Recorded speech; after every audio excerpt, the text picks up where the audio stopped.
which is, with National Nurses United, the largest union and professional association of registered nurses in the United States, with 100,000 members in more than 200 facilities throughout California and more than 155,000 registered nurses nationwide.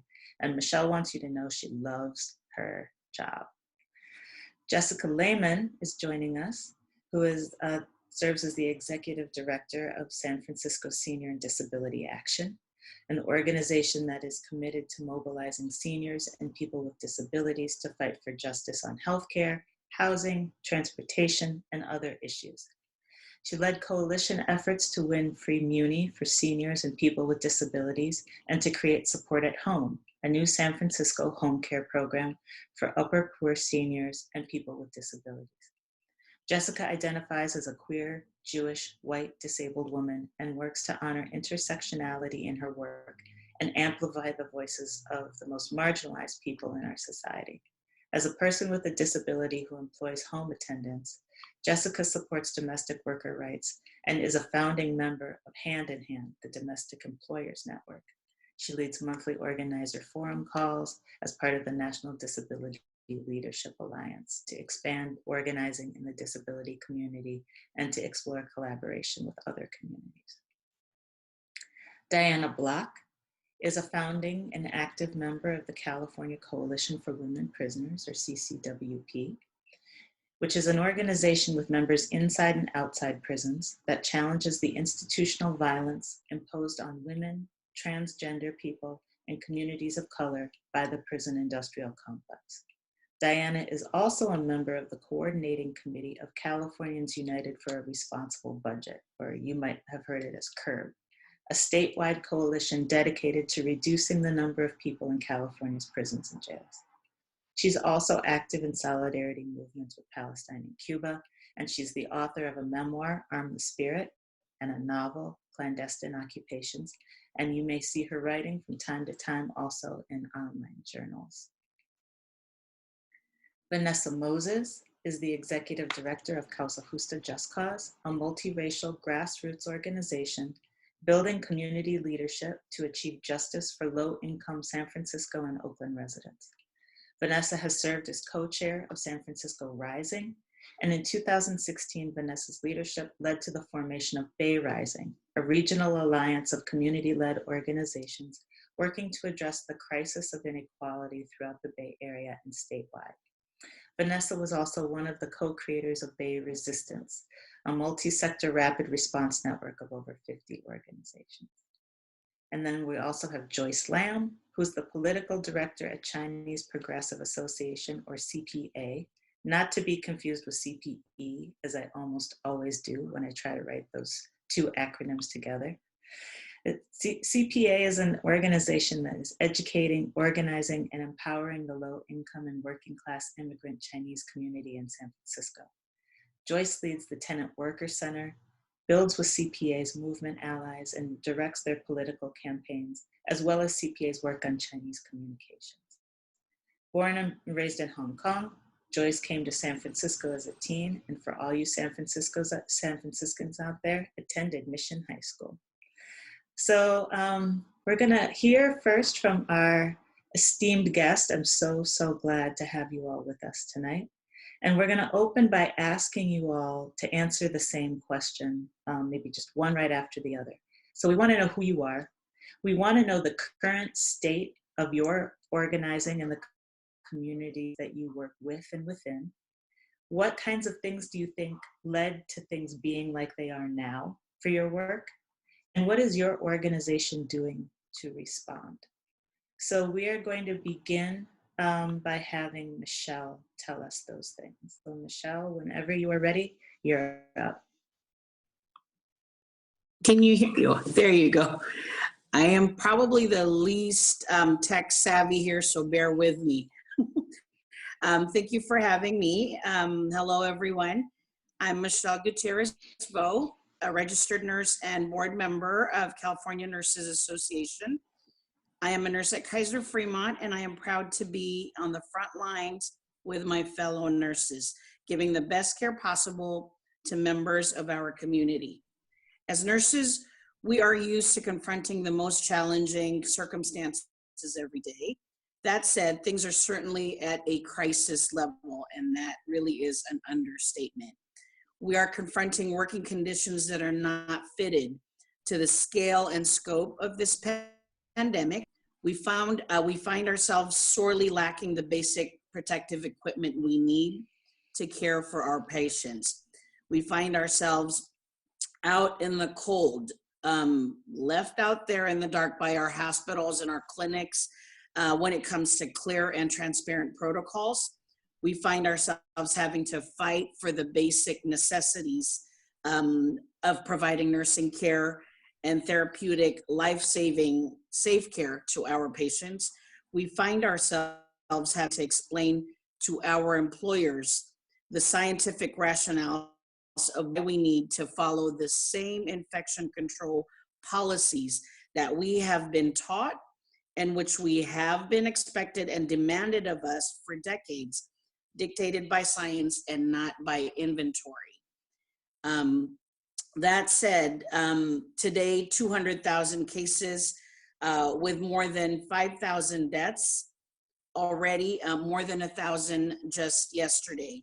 In California, we've seen at least 9,000 cases and around 200 deaths. At least 125 of those infected are healthcare workers. If there is one thing that this horrifying global pandemic has accomplished, it is a reminder that we are one people, no matter where we live. This virus has no borders. It recognizes no nationality, no ethnicity, no race, and certainly no immigration status. This virus is an equalizer. 7 years ago, NNU led the formation of Global Nurses United to bring together nurses and healthcare workers and unions on every continent on Earth. We face common fights, attack on public health and on healthcare workers, austerity and privatization policies, and climate crisis. But COVID-19 has united us more than ever before.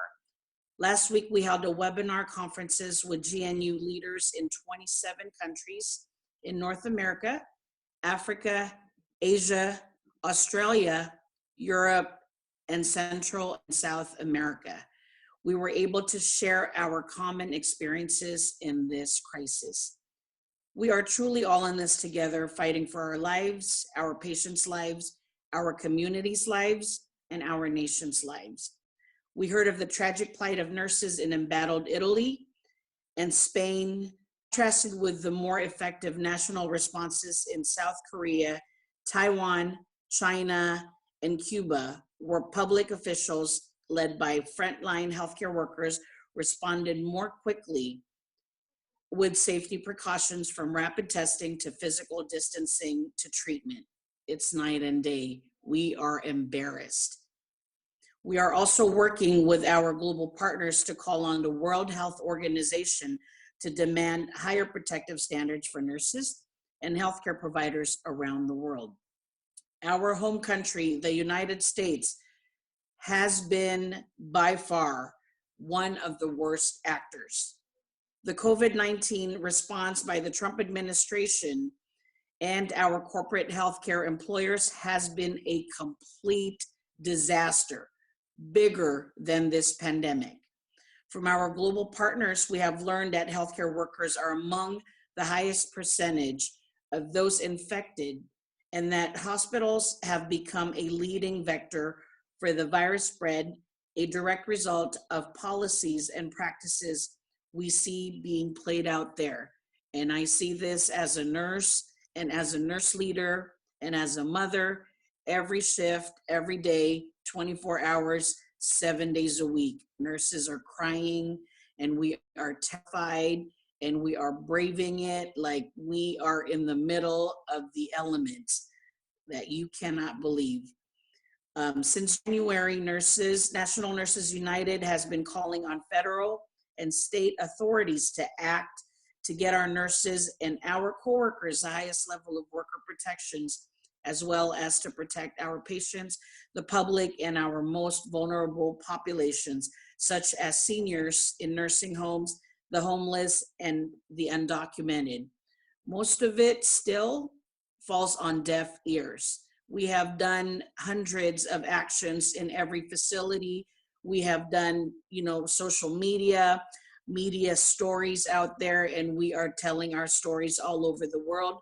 We have won by far, but there's still a big fight ahead of us. Yet, even in the latest US Senate bill, largely a bailout for big corporations, the Senate refused to provide specific earmarked funding for personal protective equipment for healthcare workers and other critically needed supplies. We do invite you to support our fight.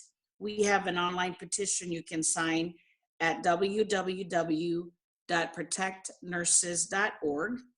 That's www.protectnurses.org. It currently has more than 250,000 signatures.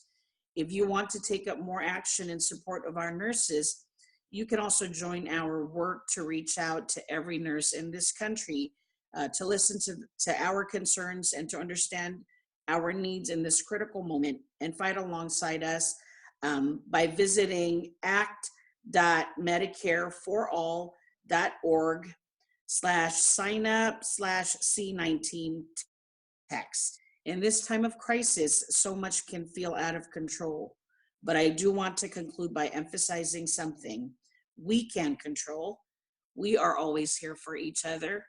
To learn more about our work on this crisis, please visit our website, nationalnursesunited.org, for more information and resources.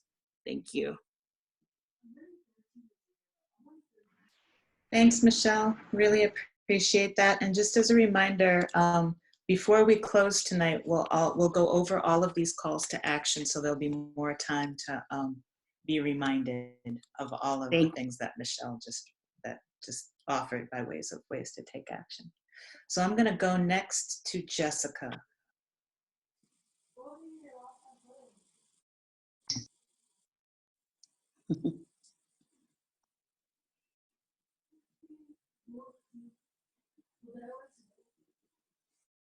Yes. Okay, can you hear me now? Yes. Okay, I kept hitting unmute, but it was having some issues.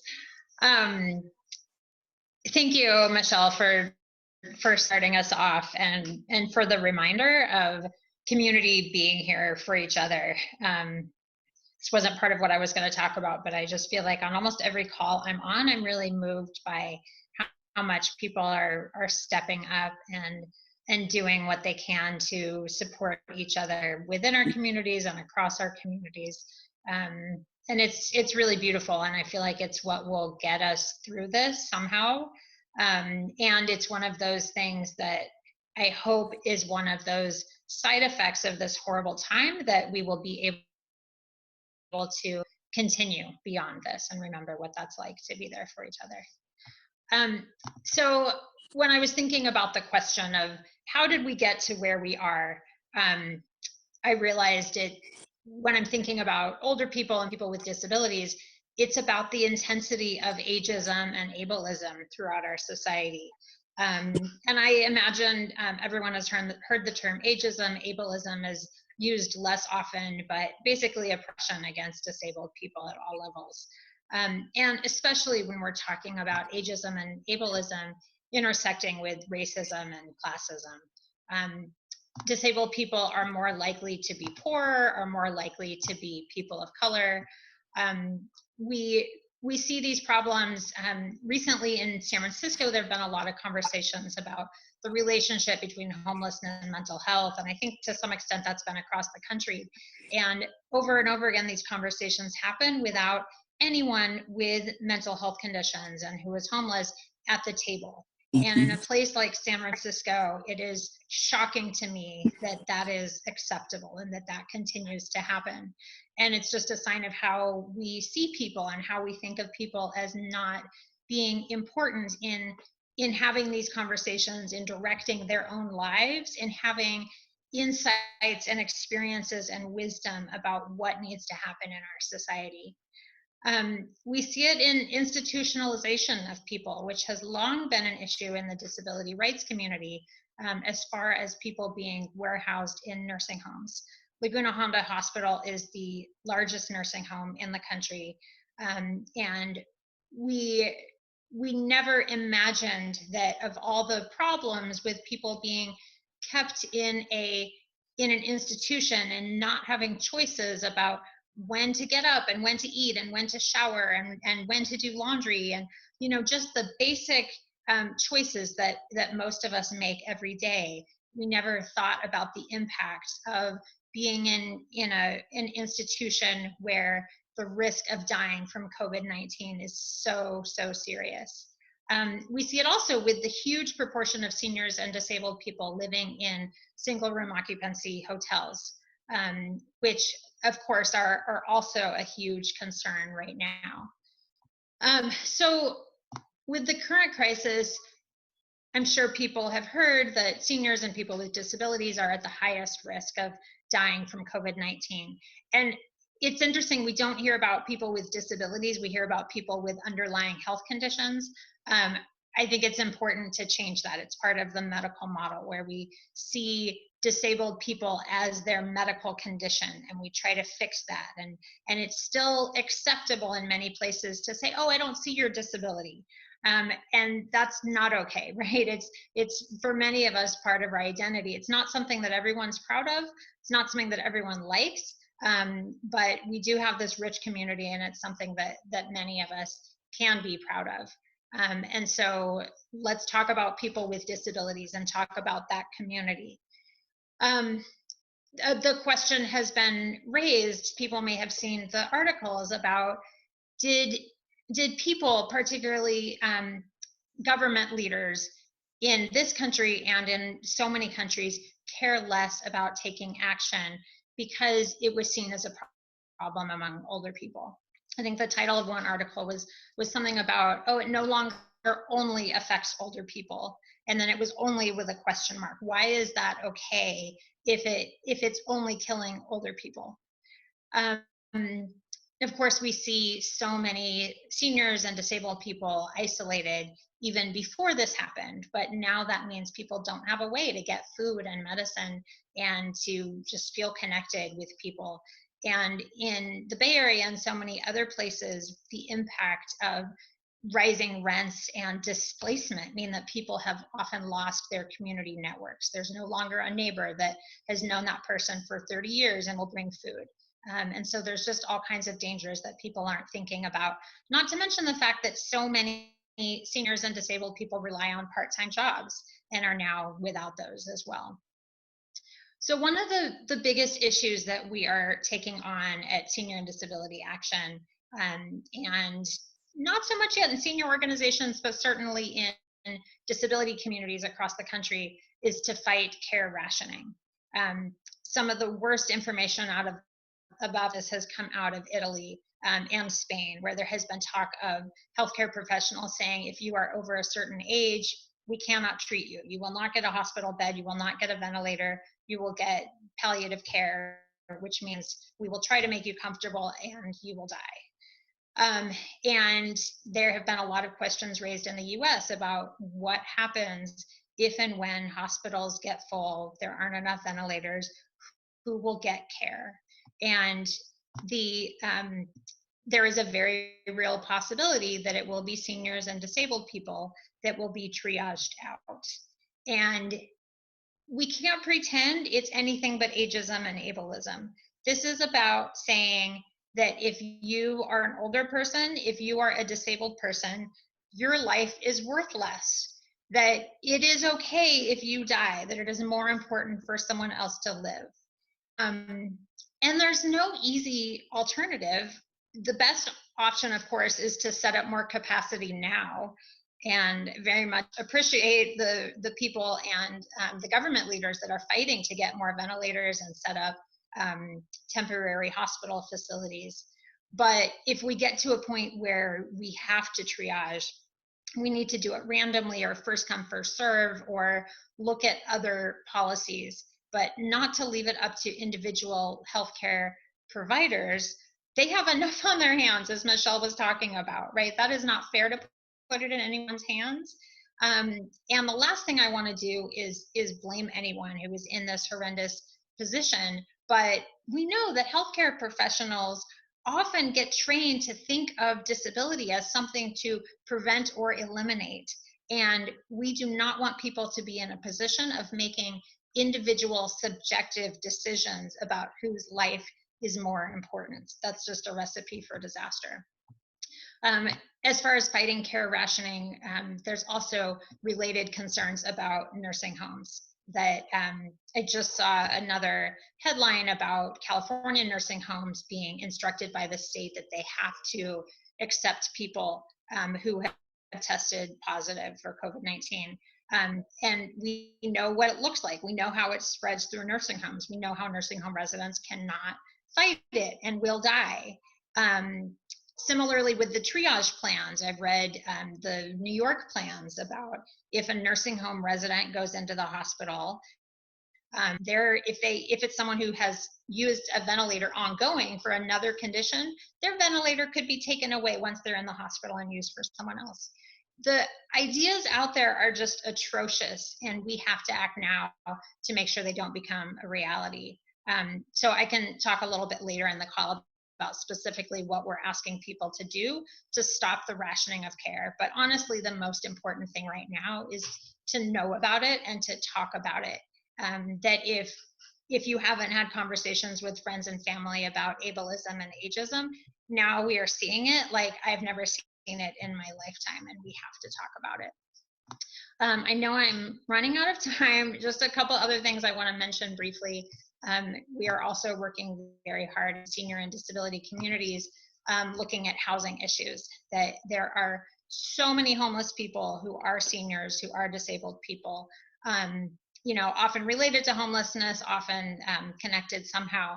And so we are pushing very hard in San Francisco for private hotel rooms that are empty to be used for people, and to not wait until people test positive. We need to get people housed now. We should have done that before this crisis, but we absolutely need to do it now before it spreads through homeless shelters, through the streets. We're also doing mutual aid work at Senior and Disability Action, which is interesting for us because we are not primarily a direct service organization. And I think it's one of these moments where we really see the relationship between direct service and organizing. That if people don't have food and medication being delivered, if they don't get home care, then the rest doesn't matter. And that this is about community building. This is about interdependence. This is about how all of us can support each other. And then the last thing I was going to talk about that I think we can get to later is having to shift our work online, and how that is especially challenging with seniors and disabled people, but that we're all finding creative ways to continue the work because we have to. Thank you. Thank you so much, Jessica. That was fantastic. Yeah, claps and snaps, silent, but hopefully visible to some of us. Diana, I'm going to turn over to you next.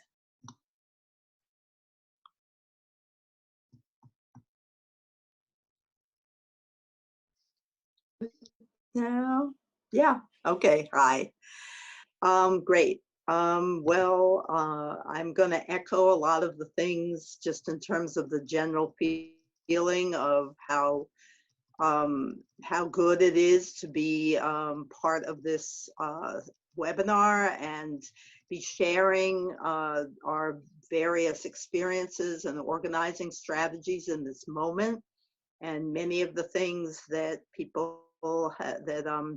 Jessica and Michelle have spoken about are relevant and happening in the movements against incarceration and detention.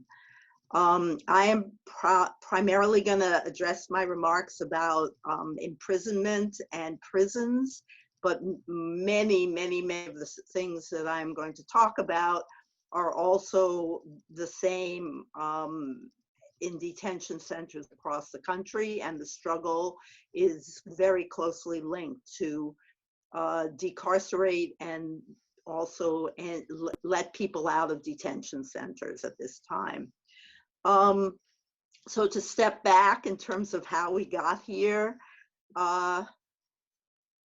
I've been involved with this movement for many years. CCWP is celebrating its 25th anniversary. I don't know, celebration is a weird term in this context, but we have been around fighting for 25 years now. And as I'm sure you're all aware, those 25 years have seen a consistent increase in mass incarceration, mass imprisonment, which at the beginning of the point when I was working, people didn't even recognize that. There were only a handful of people, but that has shifted, that people really are aware of that as a crisis, and that mass incarceration means that there is severe overcrowding and very, very unhealthy conditions in prisons and jails across the country, and is, you know, the status quo before COVID-19. Stepping back even further in terms of a big picture, we see that mass incarceration stems from a crisis of a racist capitalist system that really supports the 1%, the wealthy, the corporations, and increasingly marginalizes people of color, older people, all the different things people have been talking about, and uses a narrative of crime and public safety requirements in order to go into prison. So that has been happening, and here we are. And in general, the way in which that narrative is supported in reality is that prisoners and prisons are supposed to be invisible. They're isolated, far away from the cities, and they are an invisible population that is not supposed to be talked about.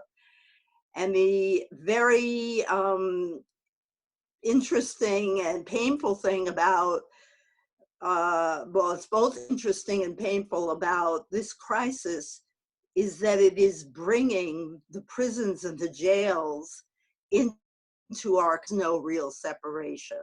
And it's insisting that, oh, 2 minutes left, sorry. I'm way off then. I'm gonna try and wrap up this part. So it's forcing a shift in the awareness about the separation between prisons and jails. And so many people are coming together to fight. And the primary goal we all have is decarceration. And that's something that's being recognized by health experts. It's being recognized across the country by movements. The only real solution in a pandemic is to let people out. And there are many ways in which we are struggling, and I could go into those more. Some of them are having some results, but obviously in California, where we have a overcrowded jail population of 122,000, it is, you know, very small numbers are being released. But the principle of mission is critical. And that's something that I think everybody needs to take away from this conversation for the future. Is the only solution to the problem of mass incarceration. So the other thing that CCWP is involved in and has always been involved in is monitoring the actual conditions that are inside the jails and prisons. And we have a very robust communication network in the women's prisons, which is our focus at this point. And we are really in touch with people and therefore can serve as a conduit of information to the media and to among the people even in the prison. And that's very important to all of them and to the public to know what's really going on there.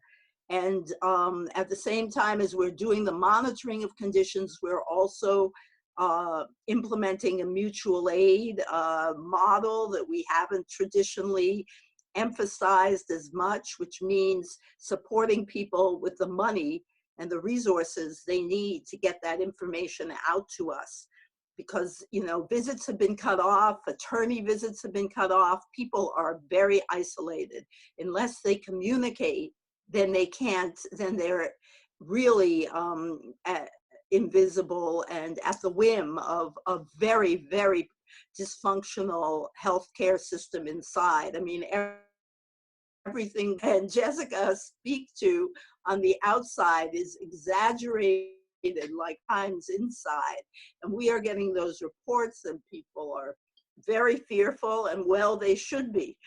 But, you know, so there's a limit to what we can do, but we can bring their stories out to the public. We can tell them what, I mean, we can help them communicate, and that is amazingly reassuring, actually. And we are also raising money and commissary and things like that. So our motto for 25 years has been caring collectively for women prisoners. And in this particular moment in time, that's taking on new meaning as everybody talks about collective care and mutual aid as an essential aspect of what we need moving forward in this struggle. And so I am really proud to be part of an organization and a movement that collective care across the system has erected between us. So thank you. Thanks, I don't Diana. see that annoying little chat. I hope I didn't I go kept the annoying too little much. chat to myself for that part. Thank you so Okay. much, Diana. Vanessa, you're next.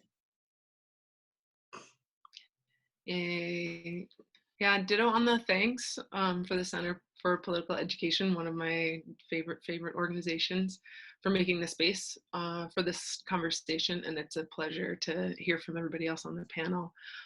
And thank you all so much for the work that you're doing. So Rachel did an intro a little bit earlier. I'm with Causa, Justa, Just Cause, excuse me, organizing Black and Latinx in Oakland and San Francisco. And the first question that I wanted to speak to is what our work looks like in this period. And so for all of us, the moment means we're facing really grave threats, and that's from the loss of life of our folks, of martial law. That is a very real threat for all of us under the current administration. And equally significant opportunities to advance demands that for years we've been told were impossible, too radical, couldn't possibly, you know, happen inside of the United States. And the kind of history that's gotten us here of neoliberalism and then the onlay of Trumpism in the last few years has basically been like neoliberalism on steroids in a couple of particular ways. So disinvestment and privatization, education being like one of the most brilliant examples of that. That also looks like privatization of public housing, deregulation and corporate handouts, climate change, where that is so visible, but it also looks like in the housing world, tax breaks for big tech companies and other corporations that drive gentrification. And then the criminalization and militarization of our neighborhoods, our people, our borders, right? And all of that with Trumpism is on hyperdrive. And all of it is producing a deeply racialized inequality that's growing and growing. When society is organized around profit instead of the needs of people, this is what happens. So right now, our folks, our base, like the other folks on this call, are the folks with the least protections and the least access to the resources that folks need, meaning facing the greatest risk for physical, economic, and to their mental health. I wanted to do a quick note on the role of the digital divide inside of that and the mental health question. So many of our folks don't have internet access at their home, necessarily running around with a smartphone. And today, access to the internet is literally a lifeline for people in terms of like social connection, which is a basic human need, and the being able to coordinate and get support for other kinds of needs. So one little plug on that.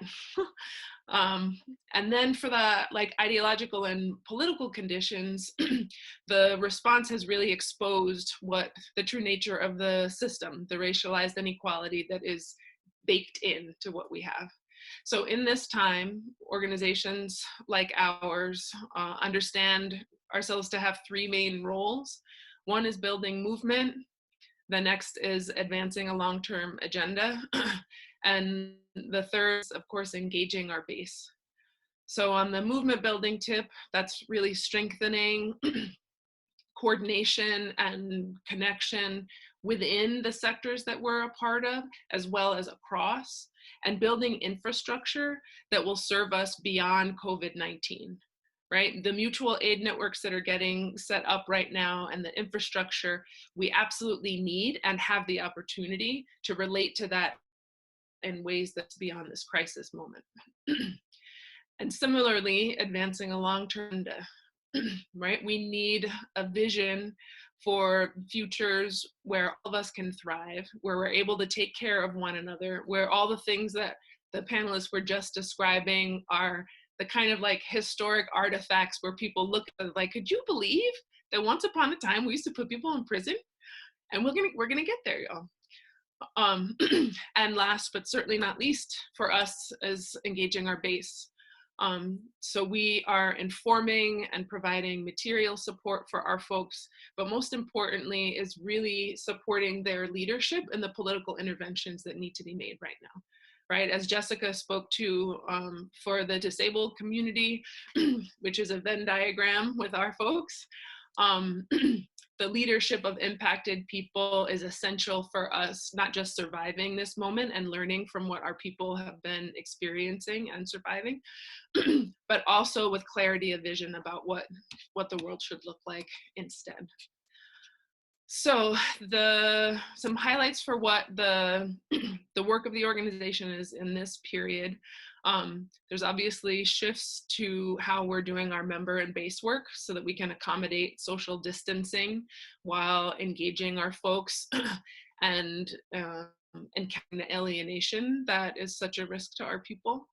There are also shifts for our staff and working conditions, right? So getting support for people to work remotely, ensuring that everybody's benefits are where they need to be to access healthcare as they need it, accommodating the school closures. Shout out to all the parents, extra, extra love y'all. Being able to take care of our families while continuing to do this work. And then finally, the political interventions. And we are thinking about this as a period for community defense toward community futures that we're waging now go beyond recovery. And though there are immediate needs to stop the bad and increase access to basic things, we need to have our strategies and our demands with an eye toward not just pausing the bad, but actually restructuring things, right? Virtually overnight, the country has managed to find ways to create thousands of hospital beds, to release inmates, to house unsheltered people and halt evictions.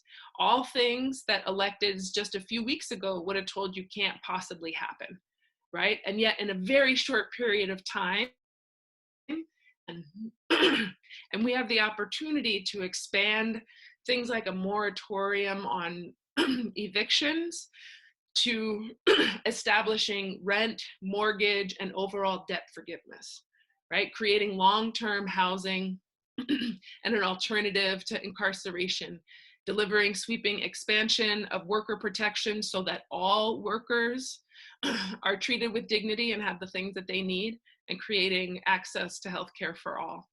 And I can speak more to some specific campaigns, et cetera, if that's helpful through the Q&A. Thanks. Thank you, Vanessa. Fantastic. And again, you'll have another opportunity to hear some of those direct campaign things from Vanessa at the end of the forum as well. And will take us to Joyce, who's on the slopes of Machu. I really wish this is a lifetime. I think there was someone who commented earlier, but no, this is just a virtual background of my Zoom. Thank you for having me. I'm Joyce with the Chinese Progressive Associate, and I am just so inspired hearing everybody on this panel talking about the great work, but most importantly, really shedding light and sharing analysis of the moving forward. And especially, I think Vanessa's last point about this is about defense, but this is all, fighting for the vision, right, that we've been talking about for the long time. And I think how we're approaching it right now is on similar terms. So, Rachel introduced us. CPA, we are a multi-issue, multi-generational social justice organizations, and a membership base includes high school age youth, low-wage workers in restaurants, hotel, domestic workers, unemployed, underemployed community members from the Chinese immigrant, working families community. Most of our members are tenants, and we have a lot of SRO residents in our members. And before I kind of go into, how we've been responding to this moment, a little bit of context that I think, in our work that we're seeing with our community with Chinese folks. Our, have been in this kind of survival mode, to be honest, since January, right? When the coronavirus outbreak was happening at home, right? When it first broke out in China and Asia, our folks have been worried about their family, sending supplies home in a deep insecurity. And a lot of the anti-Chinese racism actually already started, back in January, right? There is a lot of fear, not just about the health and the safety, but also just being out on the street, being Chinese, being Asian. Personally speaking, my partner was out, at a bank last week wearing a mask, and he was given the finger and he was honked at by a passerby. So the level of interpersonal, aggression on a racial basis is very real for our people right now. And that is on top of being really scared of this virus, right? There are, we're seeing, in our base, workers are scrambling for lost income, trying to access benefits, resorting to like gig work, that is not always safe. So doing food delivery, driving for Uber. Parents, right? Vanessa talked about parents are struggling, right? Homeschooling is a privilege. It is not meant for monolingual immigrant parents who have no digital access, who is struggling to pay rent, right? And not everyone is safe at home. So we have, folks, who are being scrammed in less than 100 square feet with their entire families, sharing bathrooms and kitchens with their neighbors, right? A lot of our youth members talk about stressing out about schoolwork, having additional responsibilities at home. And so really highlighting, we actually really need some direct funding and programs to support our youth's wellness, not just the fact that, they're being schooled at home, right? And I think really when you think about, what happened right now, it is a natural result of not just the neoliberalism, but global neoliberalism that's been happening, right, across the world.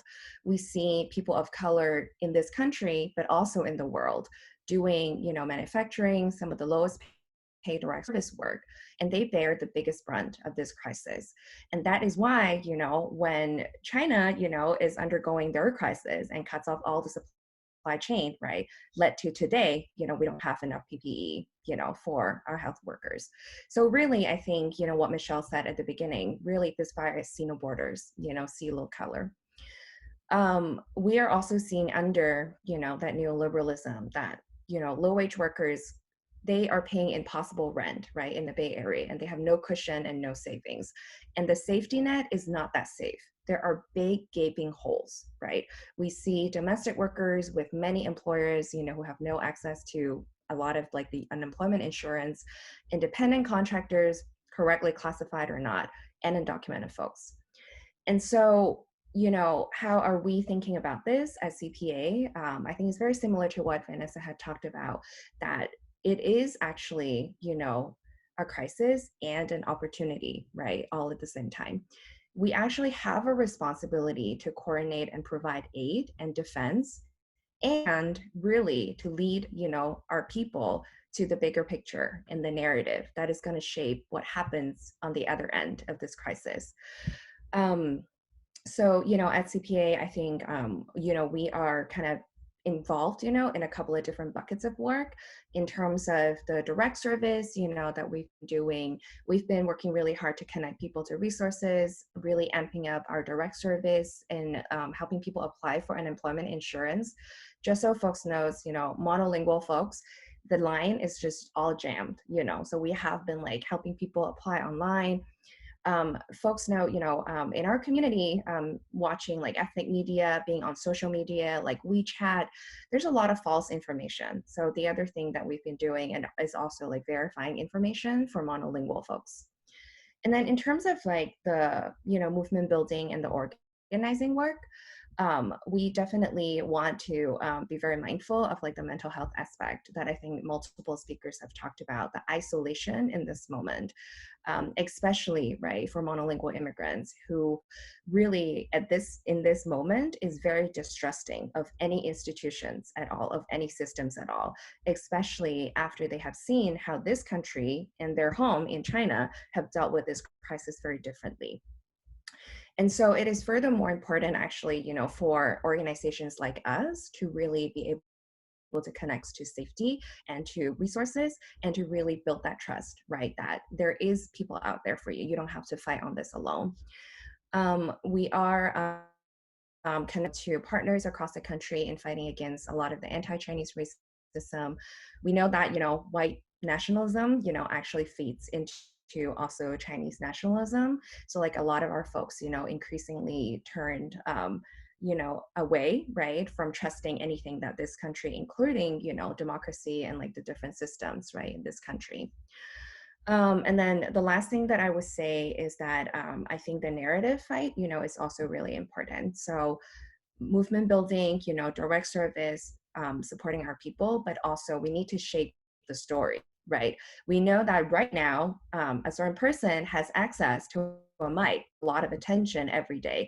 How are we actually shaping the story so that we can correctly tell people here is who you need to blame, right, for this crisis, and here's how we're going to walk out from it. So I'm going to wrap up there. I know we'll have more chance to share kind of like next steps and like actions and asks from us. Thank you so much, Joyce. That was fantastic. Thank you again to all of our opening speakers here. You all were so on point in terms of your analysis and so inspiring in terms of talking about the work that y'all are doing to transform conditions. Really, really excited to have you with us. Just a reminder that if you have questions or comments, you can leave those in the Q&A box or in the chat. And Hasmin will be pulling those out to share with our speakers. Before we get into kind of a more open back and forth, I had a couple things that stood out to me based on some of what we heard you all talk about. And I think maybe where I want to start is in one of the more popular things that I'm seeing circulating nationwide right now is a call for mutual aid. And I think Jessica, you spoke to that, Diana, you spoke to that directly. And my question for you all is, maybe we can start with Jessica and Diana on this, is how do you see the relationship between growth and development of mutual aid networks and mutual aid projects and the kind of longer term transformational organizing that a lot of organizations are also in, right? So if we're talking about structural change, what's the relationship between these kind of mutual aid projects that are necessary in some ways for meeting people's immediate needs in crisis, and the kind of longer term structural change? And the kind of second part of that is, you know, what's your all's impression of terms of shifting a burden from demands or pressure on the state to provide the basic things that residents need, like shelter, like access to medical care, et cetera, and putting that burden more and more on kind of everyday people to carry that weight. I'm just wondering if you can respond. Maybe Jessica, if you're willing to start, that would be great. Okay, I'm gonna unmute you. Hang on a second. There you go. Thank you. So, you know, it's an interesting question, and it's something that I've been thinking a lot. I said it's kind of new to me to think in those ways, and I really appreciate leadership from a lot of disability justice folks in the East Bay. Disability justice being a sort of new, not as new anymore, concept from mostly queer and trans disabled people of color, and really look up Sins Invalid and their 10 points about disability justice. That's actually the best way to learn about it. But the Disability Justice Culture Club started setting up mutual aid networks in the fall with the power shutoffs, and recognizing that so many disabled people relied on electricity for basic everyday needs, things like oxygen or refrigerating medicine or hospital beds, charging wheelchairs. And so they really had that in place, and they set up mutual aid like probably the day after sheltering in place started, or maybe even before that. And so we modeled our mutual aid network a lot after that. And, you know, we had the resources to expand things a little bit. And I think the model that they've put out is recognizing that government and established infrastructure, of course, tends to fail the people who are most marginalized. And so not only do we need to step in where government is missing that piece, but the community is not just about joining together to fight for change, but it's about supporting each other in all of the ways. And that when there's a crisis, to be able to say, I'm there for you, what do you need? Whatever it is, we're gonna figure it out, has been really powerful for me to see. And of course, I've seen since my days with Acorn, the relationship between service and organizing, right? That when people have their needs met and then they say, oh my gosh, how did people get together to make this happen? They want to be a part of that, right? And so I think that's a next step, is turning the mutual aid network into getting people talking about not just, you know, what did you need and how did that go, but why did that happen, right? Why was government not there to provide that need? Why were these systems not set up in the first place? What do you want, and how do we work together to make that happen? In San Francisco, it's also been exciting to see that we have been pushing the city to take on food and medication delivery and home care issues, and they have responded. And so just in this past week, they have set up a lot of the systems that we had set up. And, you know, in a lot of ways they can do it better, right? They have more funding, they can do background checks to really vet their volunteers, they can make sure people get masks and gloves that of course we can't get at this point. So I think that's one of the ideals, is for a community to set up what, because we in those communities are going to understand that better than anyone, but then to get government to do their job. Thanks so much for that, Jessica. Diana, do you want to chime in on that? Go Sure. ahead. I, you know, agree with a lot of what Jessica said. I guess to me, I think,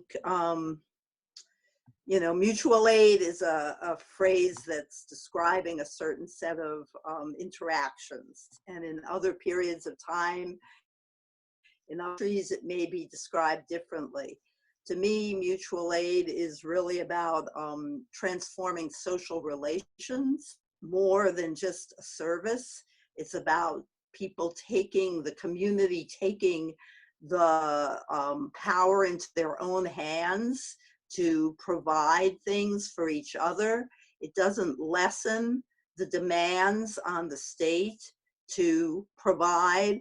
It just becomes a base for making those demands. And at the risk of being, showing my age, but I feel like if you look at the Black Panthers and their breakfast program, that is like one of the most beautiful and powerful examples of a mutual aid system that came, was started in the Bay Area and was not detached from demands on the government about providing the basis of community and community building to be able to effectively come together and make those demands. And certainly in terms of, with the prison system, it's a little different because our demand is to eliminate it. It's not to, demand that prison system become a better, have better health care. But at the same time, there are hundreds of thousands of people in those prisons and jails. So we have to figure out how we can collectively empower them as much as possible and give them the tools to fight and survive at a time when that is really in question, whether they will be able to. So that's how I see that connection between mutual aid and demands. Thank you both for that. Any of the rest of you want to comment on that before I ask something else? Vanessa? Give me 1 second on it. Thank you all. Totally check. And just want to add that the way, again, society organized around accumulation of profit for a small number of people really deteriorates our individual and collective practice and capability, like the muscles we have to take good care of each other.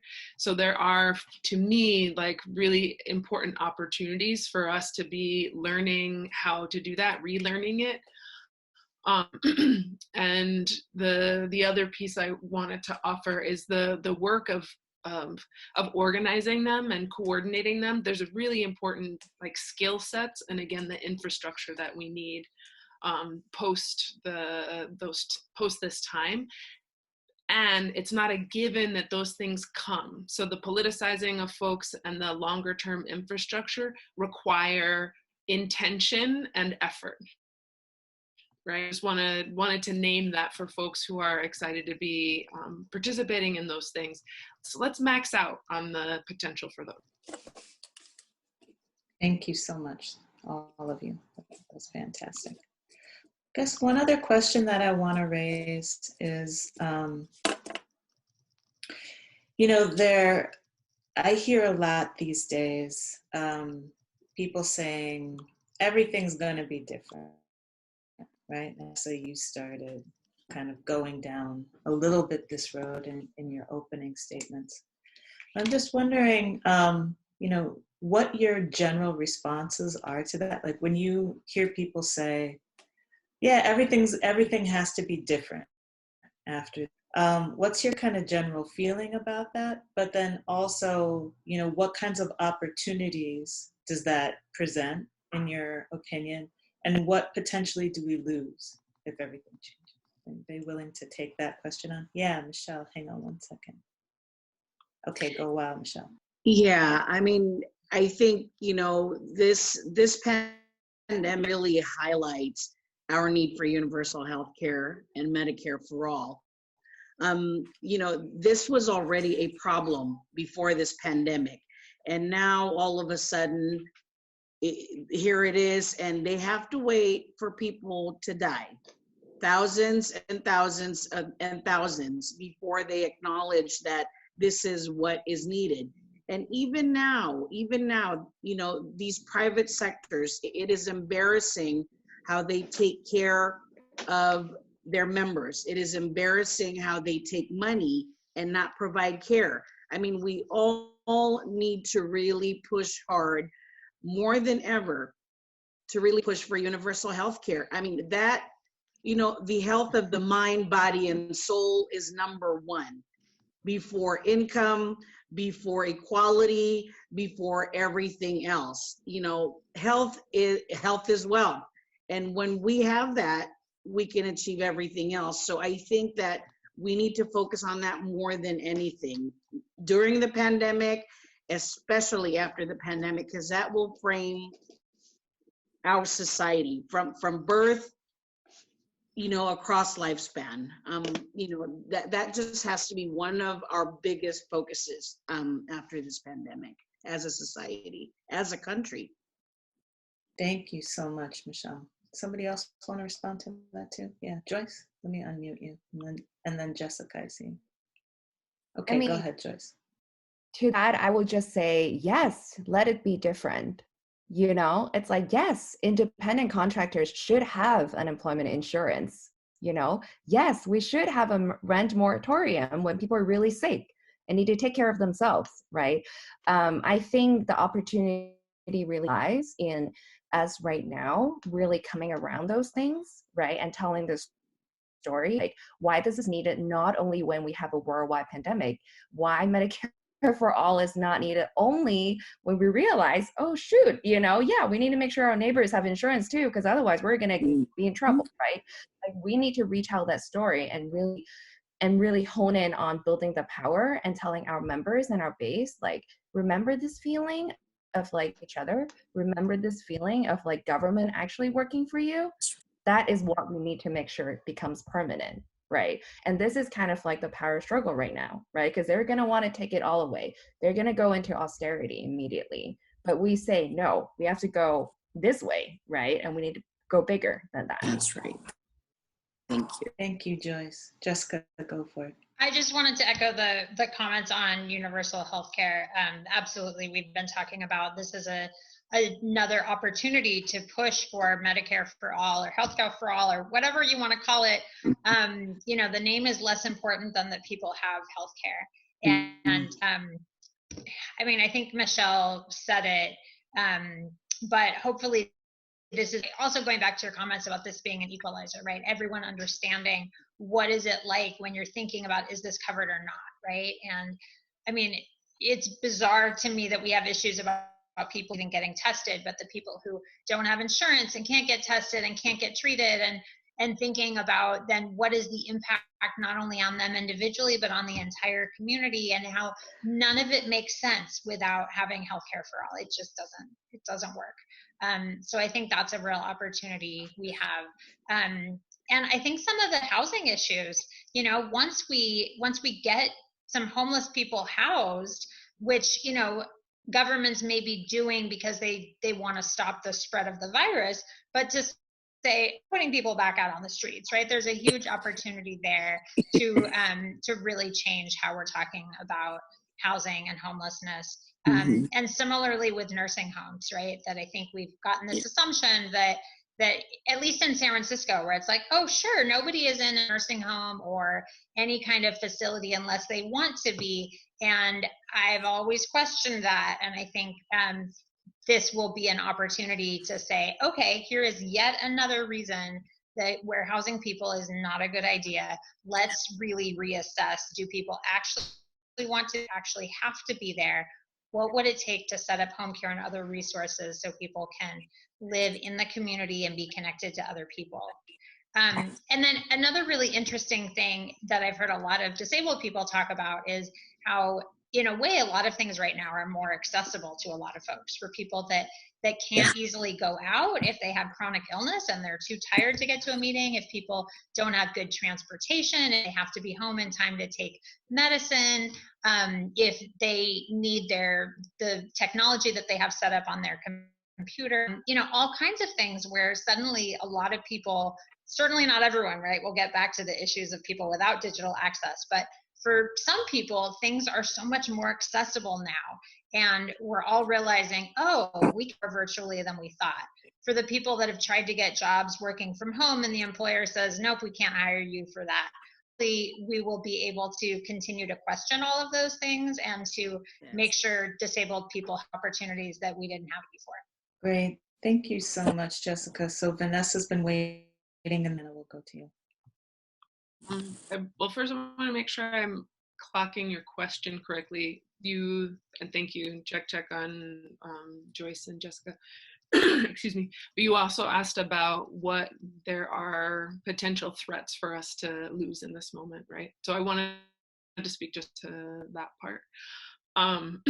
So, I mean, Joyce was speaking to the role of white supremacy and xenophobia and how obviously that has been leveraged by the folks in the government for a hot minute now, very successfully.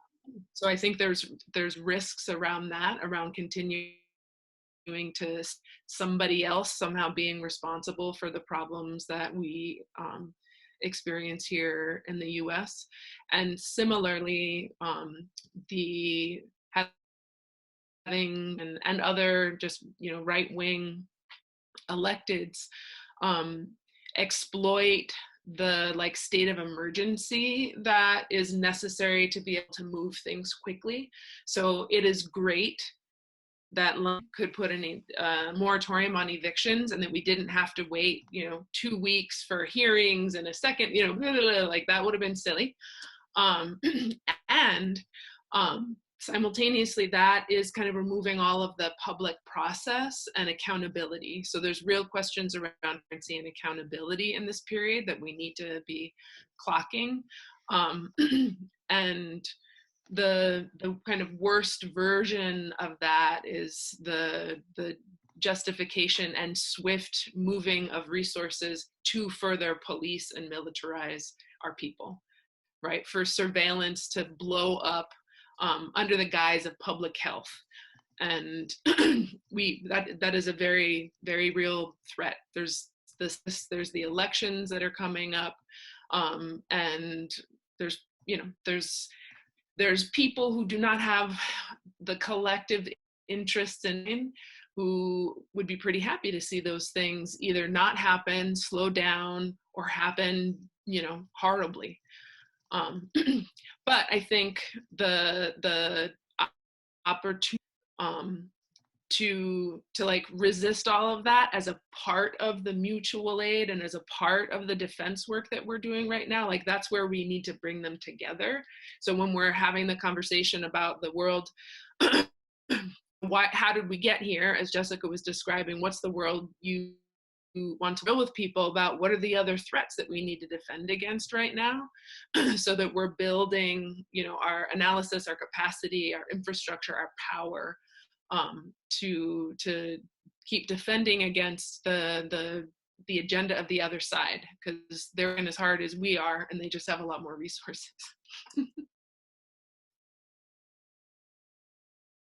Thank you. Yeah, I guess this is a little scattered to a number of the very interesting points other people are raising.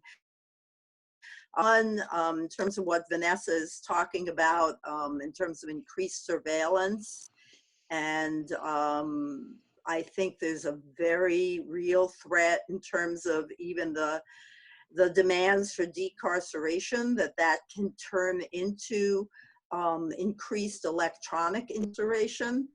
Ecarceration is what we call it, where people are being released because of the specific issues about proximity that are related to but then people are, and this is in fact what's happening in too many cases, they're being released under restrictions that are about electronic monitoring. And that's a way of really spreading the whole control of people throughout the society instead of just in a physical prison or a jail. So that's one thing. I mean, that there is a lot of pushback against incarceration, but at the same time, this situation is driving in that direction. Another thing I wanted to mention in general, which I have less of a suggestion how to counter it, but I mean, the reality is that the capitalist economy is going to be in free fall. It is already, and it is going to be even more. And the tendency of people, for good reason, is to hitch their personal recovery to the recovery of capitalism. I mean, how are we going to have people ask, well, how are things going to get better unless this economy gets better? That's the whole rationale around too big to fail. I mean, propping up all of those corporations and saying that they have to be propped up in order for ordinary people to get their livelihoods back. And so that is, I think, a real challenge for us as a movement, is how do we counter that? How do we, and mutual aid, in fact, is one of the ways in which we, I think, can concretely build community defense that's against just total impoverishment in the next period. So that's another point. And the last point, I did want to raise, of course, I believe in universal health care, and I think a critical, essential aspect of all our political programs. I don't, and when people say universal health care, I'm not sure people think about people in prisons and detention. I don't know that any of the politicians that put forward a universal health care program have that scope or bandwidth around what it means. So I think it's incredibly important, not while we're getting rid of all prisons and detention, to also insist that the same types of healthcare standards and benefits be applied to people who are unfortunately these facilities. Thanks, Diana. So, Hasmeen, I want to ask you to let us know. I know you've been monitoring questions and things in the chat box. Is there a question that you could pose to our guests at this point? Yeah, so a question that we have is somebody's curious to hear what types of international connections you're all making in on this issue in your work right now. All right. So, yeah, we have our Global Nurses United arm, which is comprised of the 27 countries. And just like I mentioned earlier, we did have a webinar just last week, and you know, hearing all of the stories of our nurses internationally from coast to coast, what this looks like, what this pandemic looks like in Italy, what does it look like in Europe, what does it look like in China? And, you know, for them who did not have the time to save lives, and here we are, we still have the time. We need to continue to really push and get our stories out there and really push this government and these private sectors to procure everything that is needed for all of the citizens of this country. We cannot wait, because every day counts. And these surge plannings that these hospitals have, first of all, they are inadequate. Second of all, they do not have any plans on it sounds like anyway, of giving us the appropriate level of protection that we need as healthcare workers. And if healthcare workers are not safe, nobody is safe.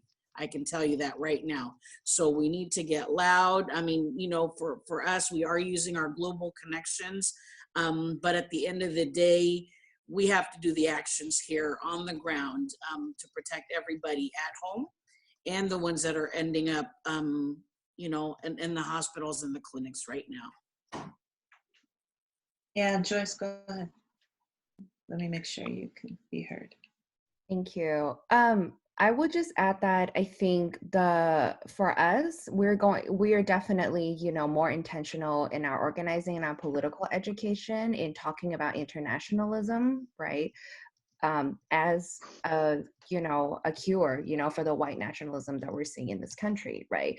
The fact that we have a lot more in common with working class folks in China, in the global South, other places in the world than we have with whatever nationality, Americans, right, in this country. And I think that is the way to go. It's that, especially highlighted by this pandemic, that internationalism, that have talked about class solidarity is the way forward.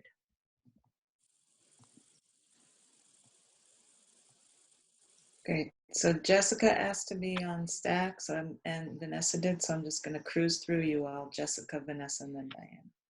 I'll be really brief. I've been thinking that we should get in touch with senior and disability rights groups in Italy and Spain, where we've heard a lot of reports of people being left to die, and haven't made those connections yet.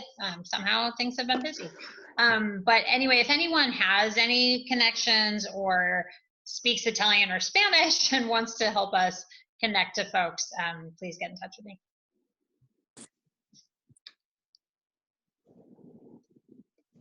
Real fast, just wanted to add the opportunity around militarization locally connected to the global wars that this country continues to perpetuate. And there's opportunities to connect those two in terms of the impact that our people are experiencing, how we experience that militarization and over policing, and the resources question. Right? What would be possible if we were not funneling so much of our resources as a country into the military industrial complex? And instead, that was for education, for healthcare, et cetera. And so when we get to talk about how we use our resources, being able to then, this is locally being able to bring in international funds as we're talking to our folks about what we need to do now.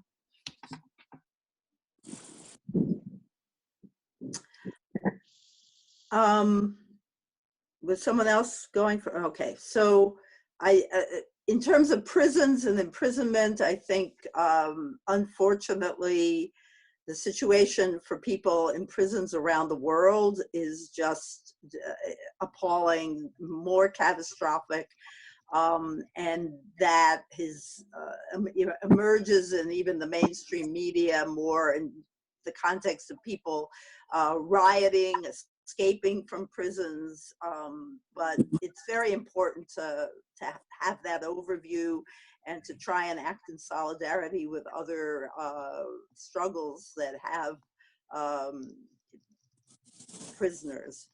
I also, and this isn't as much around my role in CCWP, but I do want to raise it since people asked that I think the example of Cuban medical workers is a really critical one for people to look to at this point. It is very underrepresented in the media and everywhere, but in fact, Cuba has sent medical workers to, I don't know, 147 countries or something like that, and they also have been in the forefront of developing an antiviral agent that can be used and that China used to fight COVID-19 and is being shared with in other places. So, this is a point that I think needs to be referenced when people look at international healthcare and how international solidarity can work. Thank you all so much for that. Hasmin, is there another question? I'm sorry. I also want to alert everybody, if you're not paying attention to the chat, there's some great stuff being added also by attendees in the chat around kind of internationalism and things to be paying attention to outside the US. Yeah, so this is a question that's open to any of the speakers.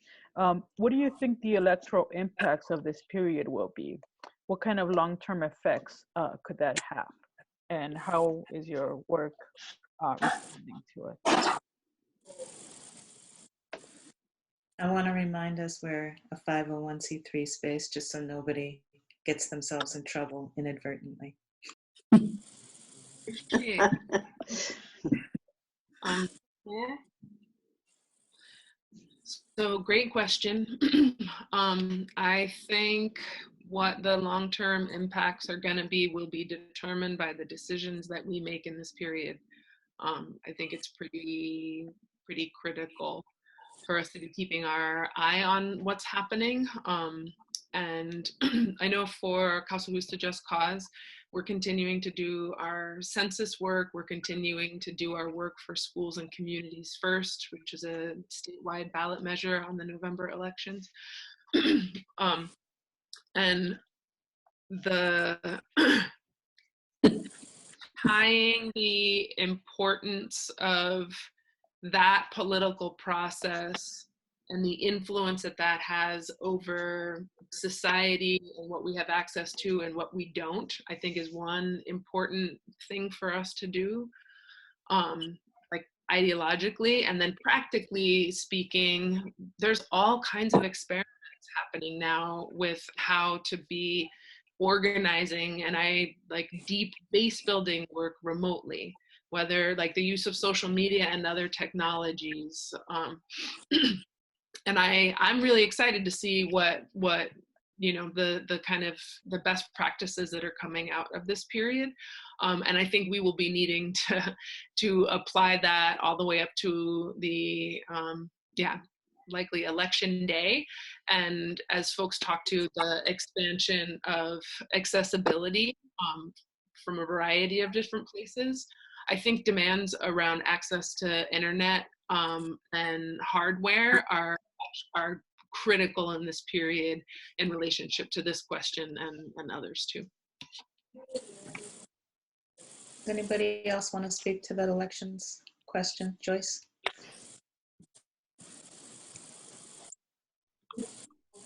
Okay, cool.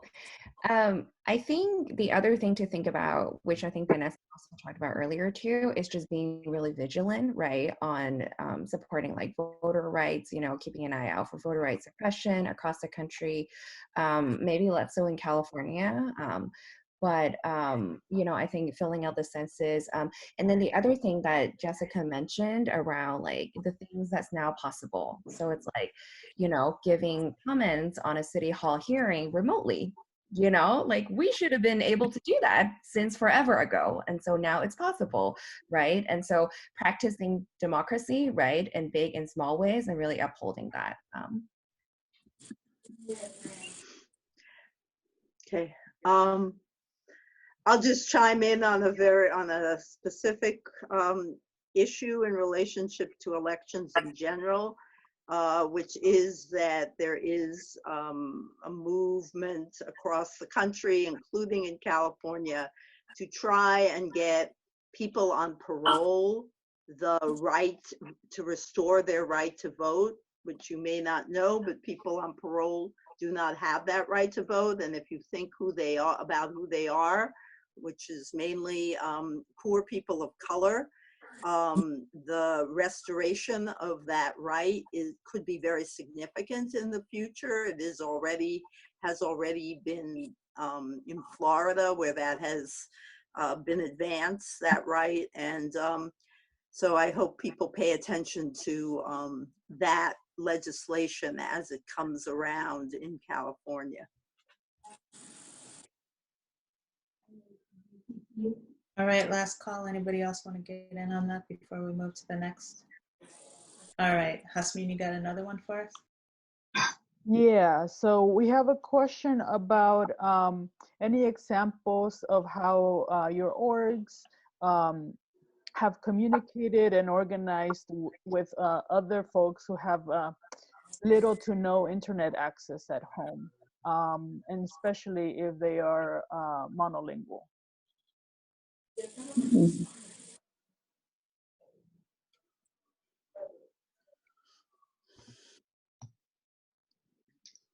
Can I go ahead?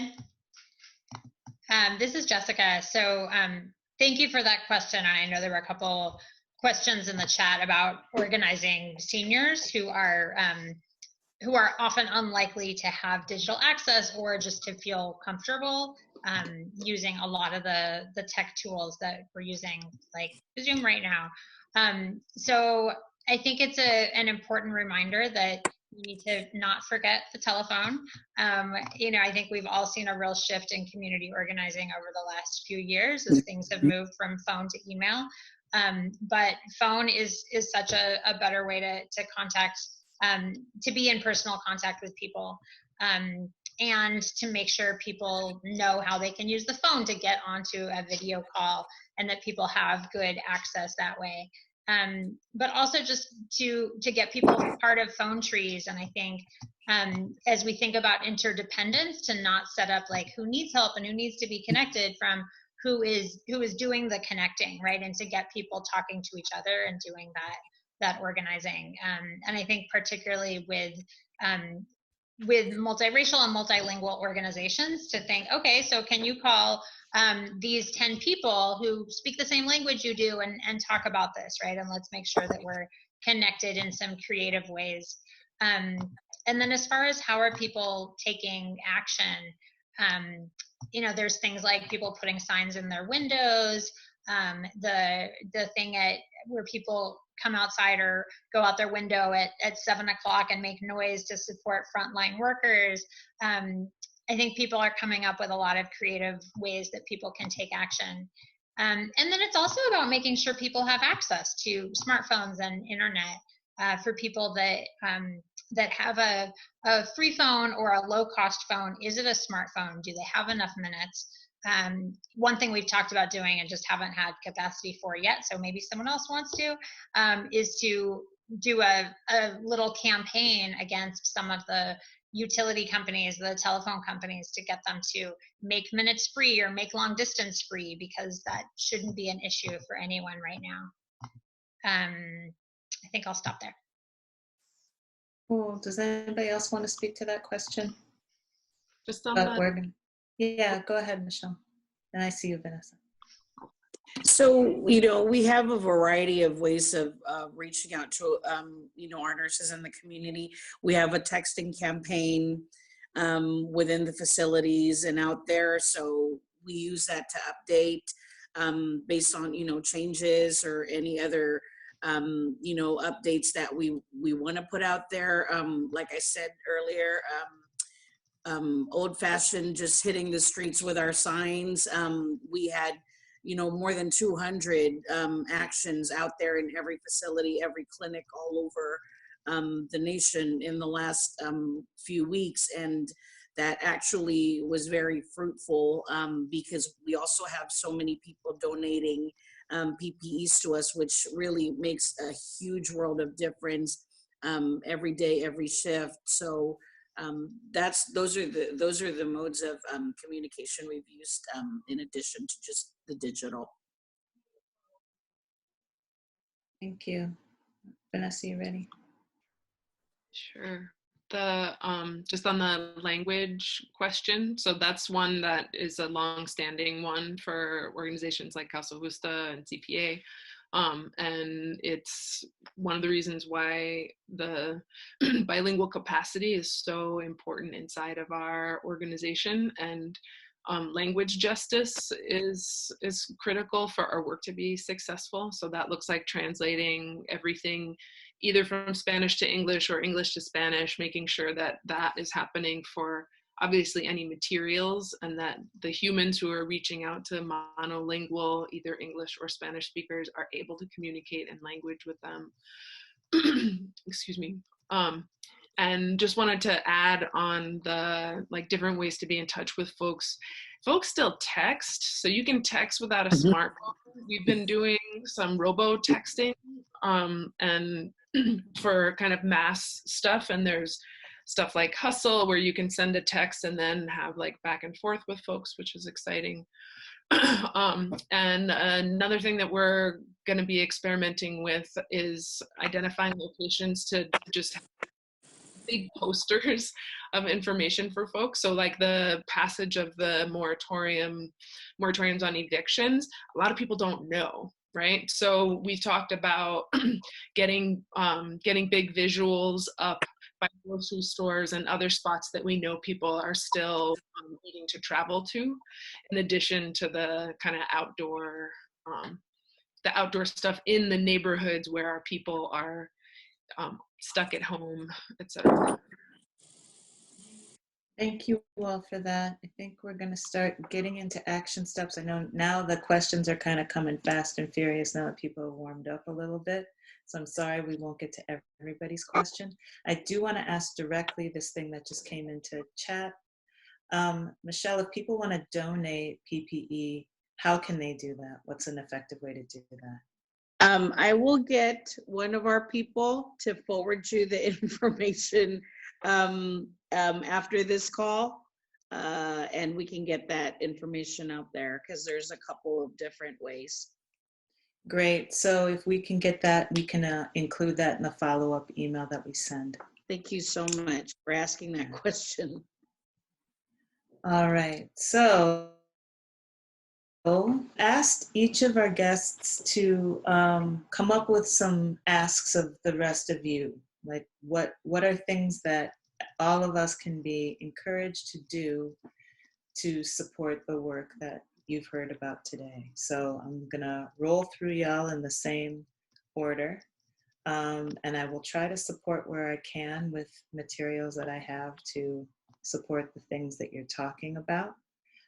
So Michelle, what kind of actions can people take to support CNA and NNU's work? You know, once again, I think just really, first of all, social distancing.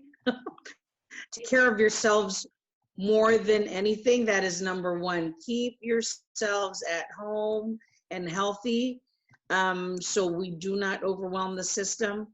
You know, second of all, hand washing. I see Vanessa there, hand sanitizer. You know, really, if you have masks and you go out there, wear your masks. That is number one. And it's, you know, there's talks now, even now, that the countries who really followed wearing masks in the public had much lower rate of infection, you know, rates. So that's, you know, the other thing.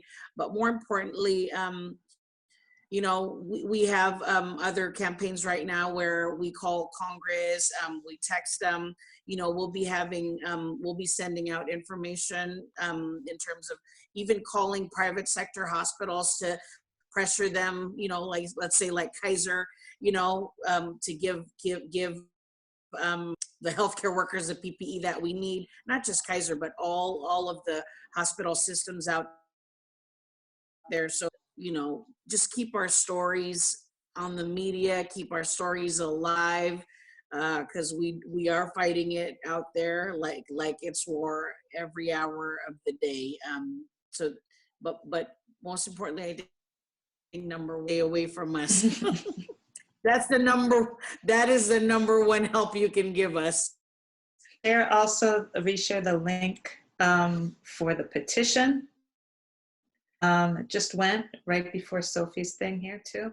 And I'll share again the text campaign that you're doing with nurses so that people have access to that as well. And those will go in the email also. Thank you so much. Yeah, Appreciate it. Jessica, how about you? What actions can people take to support senior and disability action? So the first thing is I hope people will get involved with fighting against care rationing. If you go to SDA's website, which is, oh, can I multitask? www.org. On the homepage, it's not fancy, but it has the information. You can send an email or make a phone call to local and state government saying, please do not make decisions about people's lives based on age, disability, race, size, etc. And then do a solidarity selfie. Please take a picture of yourself with a sign saying, no body is disposable, stop care rationing, One of my favorites that a group called Fat Rose came up with is no ICU Genics. I'm writing it in here so you can see. So please put those online. We really need to raise public awareness of what this looks like. And that's part of the ongoing work of this is the worst example of highlighting ageism and ableism, but let that be used as an opportunity for people to understand that those are real and that we can fight them. So, you know, that's part of what I said before about just talk about it. Right? People know what ableism and ageism are, have them think about how they're playing out right now, and talk about it now, talk about it later. And then on some of the homeless issues in San Francisco, please put pressure on the mayor, phone calls, emails, whatever, to make rooms available now for unhoused people and not just people who are COVID positive. If we wait until then, more and more people have been exposed and it's going to be too late. So they have talked about having 9,000 hotel rooms. They have made less than 1,000 available, and most of those haven't even been filled. It's ridiculous. This needs to happen like tomorrow. So please contact them. And I don't have specific information about that, but it will be on the SDA website, the Coalition on Homelessness. I would urge you to look at. They've been putting out great information, and follow any of us on Facebook or Twitter to get notifications and pass them on. Great. Thank you so much. Diana?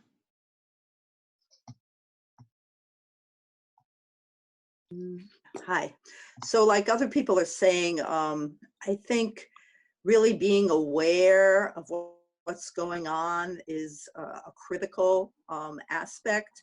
There are many debates for decarceration are being countered by other narratives saying that decarceration is dangerous. It's a problem for public safety. And Governor Newsom has, of course, echoed many of those points.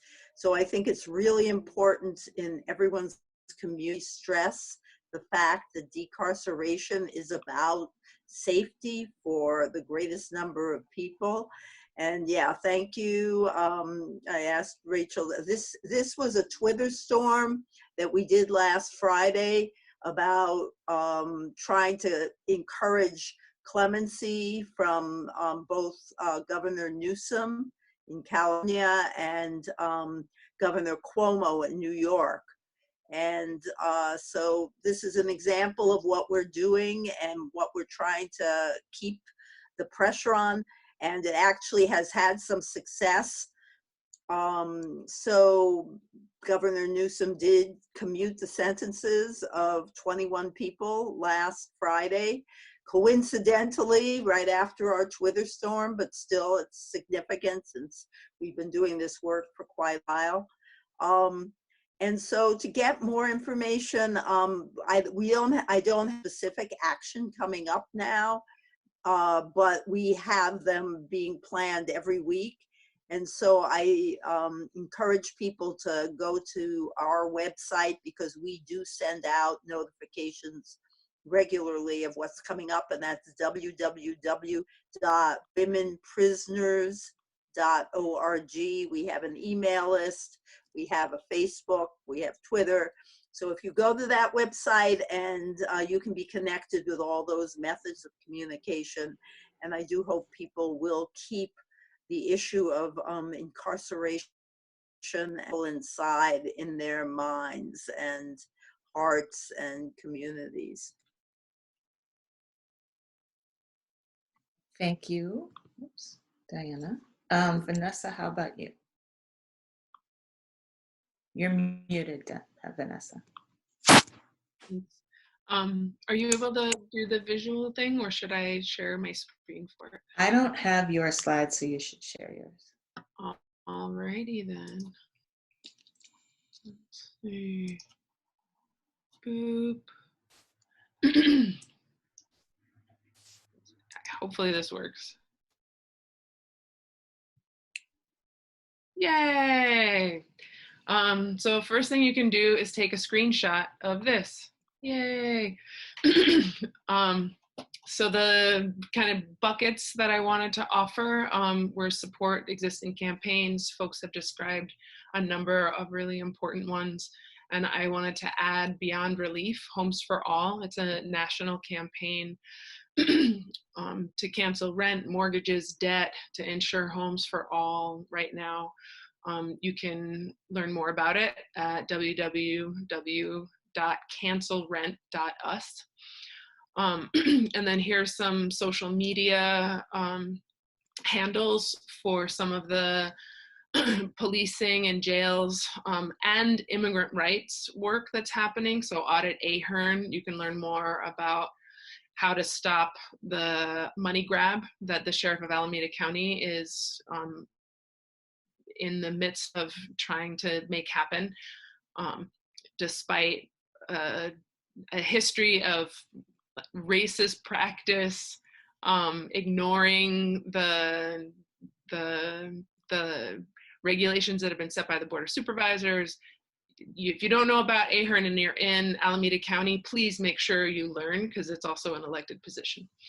And then the plugging in and politicizing your community. So I wanted to lift up the Bay Resistance mutual aid relief coordination that's happening, and shout out to mutual aid that is attached to building long-term infrastructure and winning a long-term agenda. And as Jessica was saying, like, talk to your people, invite them to be in conversation and them to take action. And then I just offered a couple of the relief funds that I have bumped into. There's plenty more. And for Causa Justa Just Cause, we are cjjc.org, so www. that, and we're on all the social platform things. Yeah, and keep being on the awesome Zooms like this. Thanks. Thank you, Vanessa. Joyce? I will unmute you. There you go. And can you pull up my slide?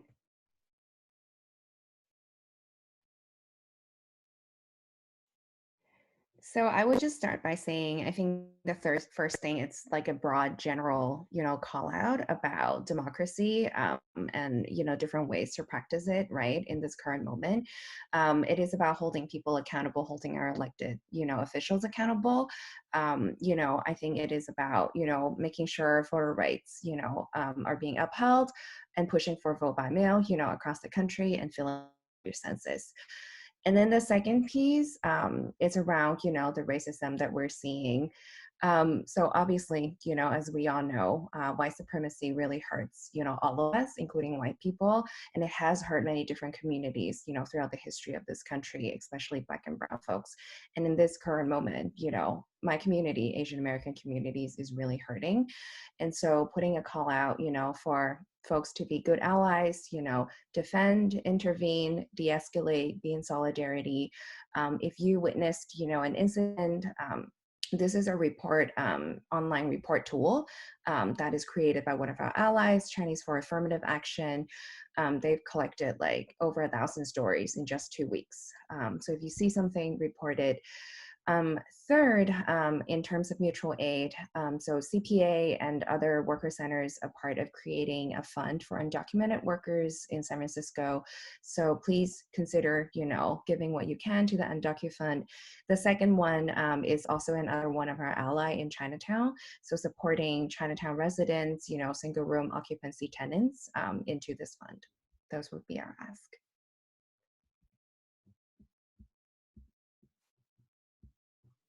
Thank you all so much. I think those are fantastic actions to be to ask people to take, and I think really clear ways that people can participate in things right now from where they are. So thank you all for that. As we wrap, I want to make sure that we thank all of our guests today: Michelle Gutierrez-Vo, Diana Block, Jessica Layman, Vanessa Moses, and Joyce Lamb. Thank you all so much for sharing your ideas and your experience and your wisdom with us. I want to give an extra special shout to Shreya and Hasmin, who helped deal with the technology and helped field the questions, and an extra special thanks to Sandra, who dealt with our captioning tonight. What's going to happen, as I mentioned earlier, is that we will send you a message tomorrow that has resources in it that were mentioned today. I'm hoping that we'll also send you a recording of this in case you want to, dig back in to the conversation for tonight. And I encourage everyone to stay in touch with the Center for Political Education as we, continue to do weekly wrap-ups on what we're learning from the analysis out there around COVID-19. And as we continue to, think about ways that we can amplify our movements and strengthen our analysis so that we leave this period fighting even stronger than we went into it. So many, many thanks again. And I'm gonna wrap us just 4 minutes early. I doubt anybody's gonna cry too hard about that. But thank you so much for joining us tonight. And we'll see you in the Zoom streets soon, I'm sure. Good night, everybody.